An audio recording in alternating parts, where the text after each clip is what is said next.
नमस्कार, मेरा नाम आलोक है। आप लाइव स्ट्रीम देख रहे हैं। पप्पू यादव देश की संसद में हुंकार भर रहे थे।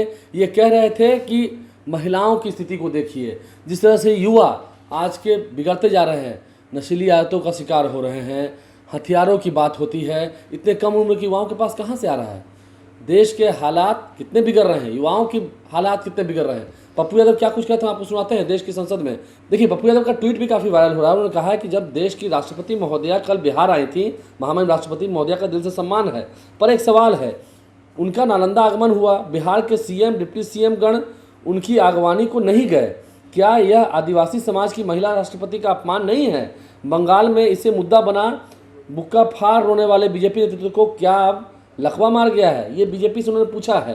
राष्ट्रपति जब बिहार आए थी, उनके स्वागत में बिहार के महामहिम राज्यपाल गए थे, दिलीप जायसवाल मंत्री हैं, चीफ सेक्रेटरी हैं, प्रतिनिधि तो सभी गए थे, लेकिन न सीएम गए न डिप्टी सीएम गए। क्या सच में यही प्रोटोकॉल है बिहार का? क्या ये देश की महामहिम राष्ट्रपति का सम्मान हुआ है बिहार में? पप्पू यादव पूछ रहे हैं। देश की संसद में क्या करना, आपको सुनाते हैं। माननीय सदस्य श्री पप्पू यादव जी। सभापति महोदय, बहुत बहुत धन्यवाद। एक कहावत है, गब्बर न मरने देती है न जीने देती है। ये बड़ा विचित्र स्थिति है। गोबर पर जितना घी डालिए महक घी की नहीं आती।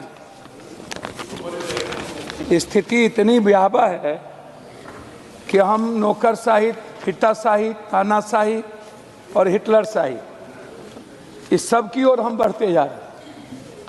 अध्यक्ष महोदय, यह बिल यदि किसानों के हित में, मजदूरों के हित में, साहित्यकारों के हित में, पत्रकारों के हित में, युवा जो स्वतंत्र होकर लोकतंत्र की रीढ़ है, बचाते हैं, स्वतंत्र भाषा को बोलते हैं, लोकतंत्र को बचाने की बात करते हैं, जिसको हेट स्पीच से जेल भेजा जाता है, किसान को जेल भेजा जाता है गलत तरीके से, ऋण के लोन को लेकर के, अन्य चीज़ों को लेकर के, छोटे छोटे ट्रैक्टर लेने पर युवाओं को भेज दिया जाता है 50,000 रुपये के चलते। छात्र यदि आंदोलन करते हैं उसको भेज दिया जाता है, उस पर केस कर दिया जाता है। यह बिल उनके लिए लाया गया होता तो समझ में आता, छोटे व्यापारी इसमें आते, लघु व्यापारी आते, इसमें बटेदार आते। आप यह बिल किसके लिए लाए मैडम? नकली दवाएं, नकली है। दुनिया ड्रग्स पर है या तो हथियार के द्वारा सौदा करके पूरा दुनिया पैसा कमाती। हम अर्थ युग में मैडम है, हम कोई गरीब युग में नहीं है। पूरा का पूरा कानून किसके लिए है मैडम? कानून जिसके पास पैसा है, जो दलाल है, जिसके पास पूरी की पूरी साम्राज्य है, कानून आज उसके लिए है। कानून गरीब के लिए नहीं है, कमजोर के लिए नहीं है। कानून जिसके पास पैसे नहीं है उसके लिए मैडम नहीं है। आपने सारी चीजें आपने नौकरशाह को दे दिया, जबकि न्यायपालिका सर्वोच्च है, विधायपालिका उससे ज्यादा सर्वोच्च है, कार्यपालिका बिल्कुल नीचे है। और जिस तरीके से हर मुद्दों में आपने नौकरशाह के बीच जाने का हमने कह दिया, आपने भ्रष्टाचार का दरवाजा खोल दिया, पैसे की बार्गेनिंग की दरवाजा खोल दी। बिल का क्या मतलब होता है मैडम? आप वहां पर ऐसे ऐसे लोग जेपीसी में बैठ जाते हैं जिनको आम लोगों का ना तो ज्ञान है ना समझ है, जो जात पात पर और पैसे पर हिंदू मुसलमान पे जीत के आता है, वो लोग जेपीसी में बैठ जाते हैं नेताओं के बदौलत। जो मजबूत और अच्छे लोग हैं उसको जगह नहीं मिलती है। नतीजा होता है कि सब उद्योगपति और पूंजीपतियों का बिल आ जाता है। नकली दवाई चलता है पूरा का पूरा मैडम, और नकली दवाई पर कोई अंकुश नहीं। आप चले जाइए चंडीगढ़ मैडम, दवाई की कंपनियां बिना चीजों के, एमआर क्या करता है मैडम? और जो गांव में मैडम आप आते हैं, आप तो इतनी जिस जगह से चुन के आती है, पढ़े लिखे लोग हम लोग यहाँ कितने हैं, अशिक्षित है, सिर्फ नाम लिखना जानते हैं, दवाई का नाम कितना जानेगा मैडम? और हम जाके दवाई बेचेंगे तो कौन मरता है? आम लोग मरेंगे मैडम। कोई और अनुच्छेद 50, 1940 अधिनियम और 21 जो मौलिक अधिकार है, इसको मैडम आप उठा करके देख लीजिए, आपको पता चल जाएगा कि मैडम क्या स्थिति है। दूसरी चीज मैडम, प्रदूषण फैलाओ। ये प्रदूषण फैलाव कौन फैला रहा है?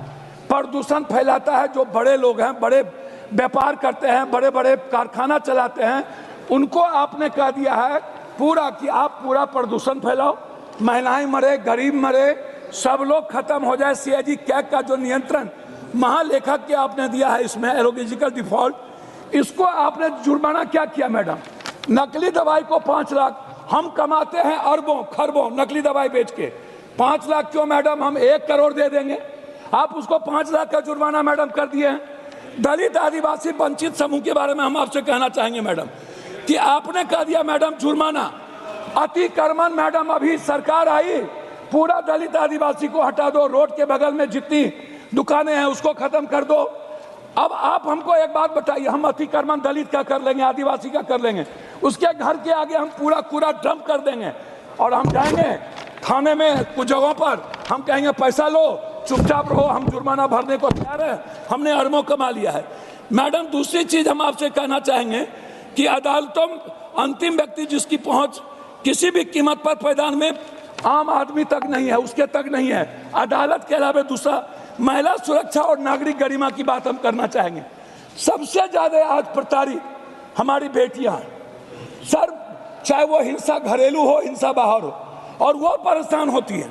सार्वजनिक स्थलों पर आपने दिया है गंदगी, अभद्रता, और उसमें आपने लिख दिया है स्वच्छ और सुरक्षित वातावरण, जबकि 21 के तहत आता है।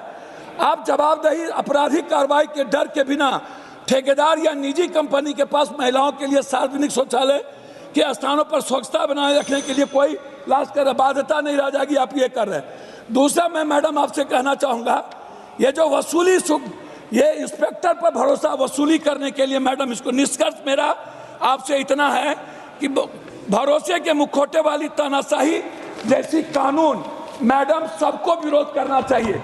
न्यायपालिका का, विधायपालिका का रेस्पेक्ट घटता जा रहा है। मैडम अंतिम में मेरा एक रिक्वेस्ट है, आप हम बोल रहे हैं 353 की धारा को आप लड़िए, आपके राज्य में आप धरना दीजिए, आपको जेल भेज देगा।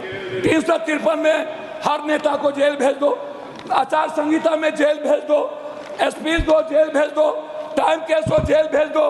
तो विधायक जब हम लोगों को 353 में आप जेल भेज रहे हैं, बेटियों को, बच्चों को स्कूल में आंदोलन करता है जेल भेज रहे हैं, और करोड़पति अरबपति को दलालों से मिलकर हिंदुस्तान को खत्म कर दो और पूंजीपति और उद्योगपति की सरकार मन में चलाओ।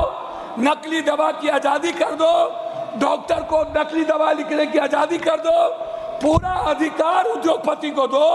हिंदुस्तान की आत्मा गरीब, मजदूर, किसान, बेटियां, युवा और छात्रों के लिए इस कानून में कुछ नहीं है। इसलिए ये दलित आदिवासी विरोधी ये बिल है, इस बिल को रोकना चाहिए और इस बिल को पास नहीं देना चाहिए, मैं आग्रह करूंगा। बहुत बहुत धन्यवाद। तो देश की संसद में पप्पू यादव ने क्या कुछ कहा, हमने आपको सुनवाया है। आप लाइव से बने रहें, हमारे चैनल को सब्सक्राइब कर लें, साथ साथ फेसबुक पेज भी लाइक करें। धन्यवाद।